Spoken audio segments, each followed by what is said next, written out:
I suppose I talk about when I was a young person at home and that feeling of belonging to an Aboriginal family, and how we talked about Fanny Cochran, we talked about Truganini, we talked about Woodary, we talked about a lot of Aboriginal people and a lot of Fanny's kids, how they lived and how they, how they was.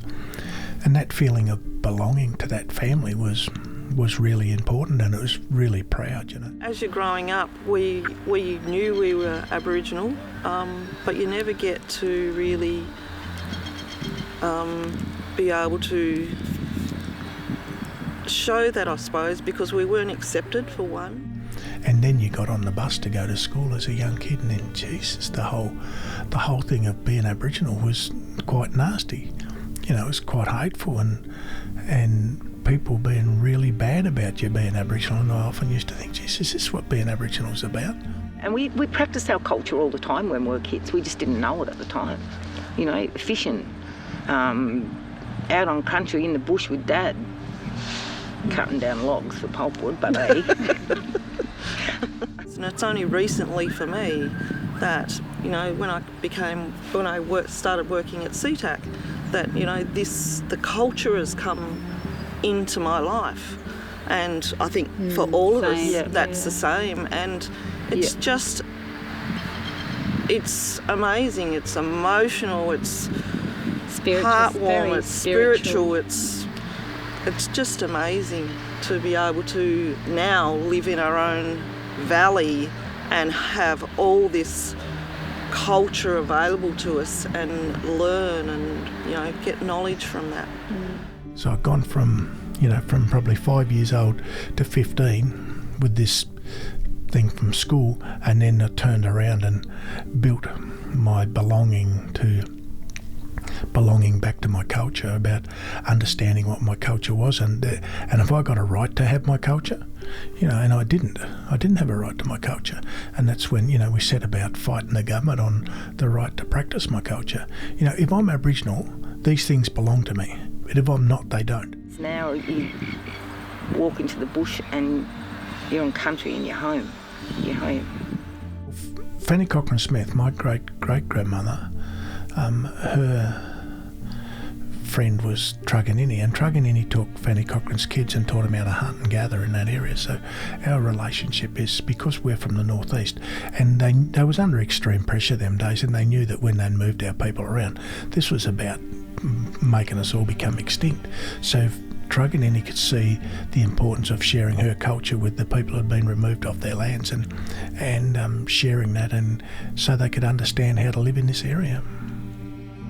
On that cultural trip, we all became very close, and we all shared the same feelings. I think everybody that walked away on that day felt the same. We felt acceptance for who we were, and we're all in this together, and together we'll do this, and together we are who we are now, and no one's ever taken that away again. It's really powerful. It's to find yourself is really powerful stuff. Because it's not too hard to be Aboriginal now. It was back then. People here, that's something, when you do come from the mainland, you notice it. That it's not really a subject that they can talk about yet, most people here. It's very interesting, really. Mum was very upset about Aboriginal people. She was really... So we grew up very aware of Indigenous people, And then, just before she died, she finally admitted that her uncle had been there when there was a massacre. I don't like to tell this story.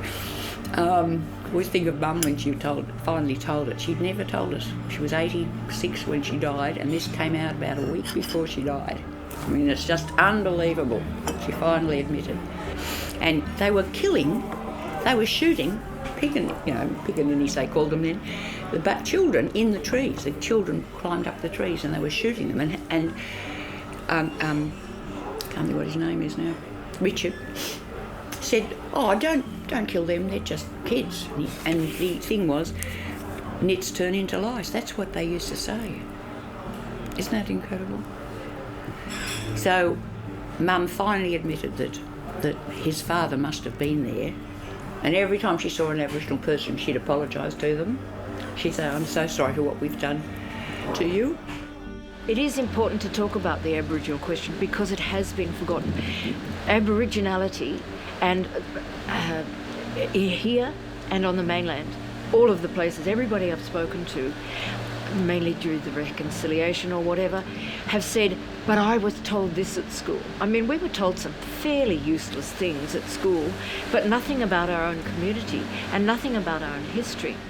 And then you got the school and the teachers, the Catholic brothers and the nuns.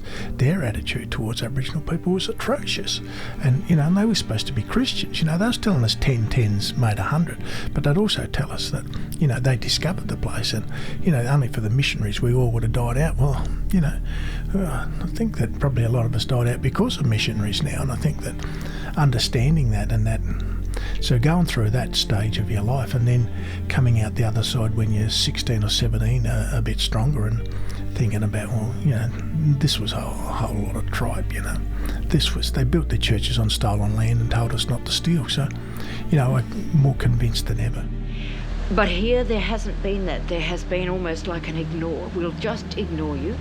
And it's very hurtful to Aboriginal people to say, we were told we don't exist, you don't exist, but you don't exist, we wiped you out, which is not what people really say. But that's what in effect people think happening. Don't have to worry about that, not my problem, I didn't cause it, forget about it. You get it from everyone. You, as soon as you say, I'm Aboriginal, you can tell they're thinking it. Like they make that call, they make that judgment straight away, and that for me that's been one of the hardest things to find my identity as being Aboriginal, because I'm being questioned every time I say that I am.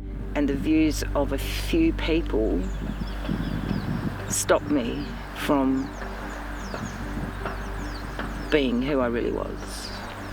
But not today. Not today.